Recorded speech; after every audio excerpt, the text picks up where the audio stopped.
নতুন রেসিপিতে আপনাদের স্বাগত। আজকে আমি আবার একটা রেসিপি নিয়ে এসেছি। আজকে আমি মাঠে চলে এসেছি, এই যে বেতো শাক তুলবো।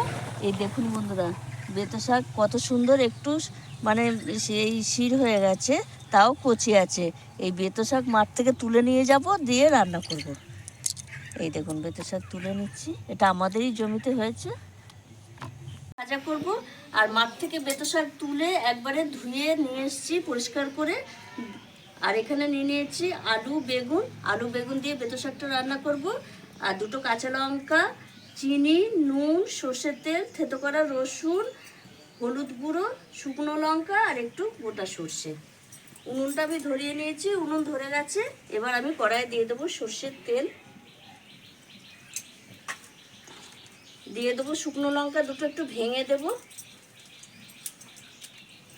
ফোড়নে দিয়ে দেবো একটু গোটা সর্ষে, থেতো করা রসুন।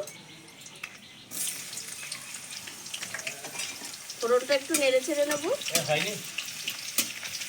ভাজা হয়ে গেছে, এবার আমি আলু বেগুন দিয়ে দেবো একসঙ্গে।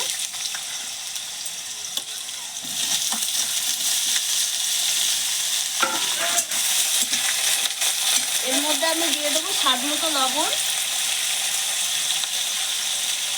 হলুদ গুঁড়ো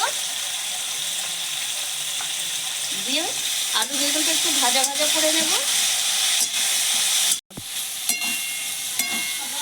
আলু বেগুন আধ ভাজা হয়ে গেছে, এবার আমি দুটো চিড়ে রাখা কাঁচা লঙ্কা দিয়ে দেবো। দিয়ে এবার আমি শাকটা দিয়ে দেবো। আর শাকের জলে আলু বেগুন সেদ্ধ হয়ে যাবে।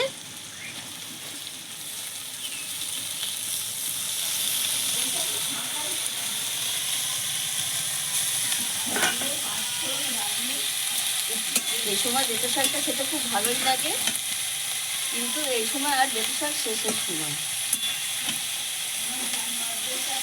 বেতের শাক খুব উপকারী শাক। হ্যাঁ, দারুণ লাগে। বেতো শাকের একটা সুন্দর গন্ধই আছে। দেখুন বন্ধুরা, শাকটা কত সুন্দর হয়েছে। আর শাকের জলেতেই আলু বেগুন সেদ্ধ হয়ে গেছে। আর এই দেখুন ঘাটা ঘাটা হয়ে গেছে। এবার আমি দিয়ে দেবো স্বাদ ব্যালেন্সের জন্য চিনি। চিনিটা দিয়ে আমি 1 মিনিট মতো একটু নেড়ে চেড়ে নেবো, চিনিটা যাতে শাকের সঙ্গে মিশে যায়।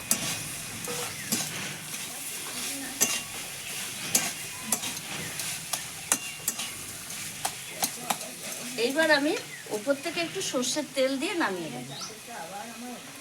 শাকে সর্ষের তেল দিয়ে নামালে খেতেও ভালো লাগে। এবার আমি নামিয়ে দেবো।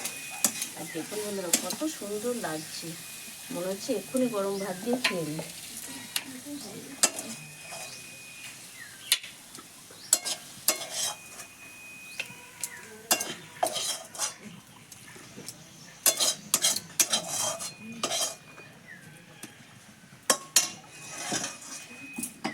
এই সময় বেতো শাক দিয়ে অসাধারণ লাগে গরম গরম ভাত। আপনারাও এইভাবে একবার বেতো শাকের রেসিপিটা করে খেয়ে দেখবেন, দারুণ লাগে। আর আমার এই ভিডিওটা যদি আপনাদের ভালো লেগে থাকে, তাহলে লাইক করবেন, শেয়ার করবেন, সাবস্ক্রাইব করবেন। আবার দেখা হবে আগামী ভিডিওটা।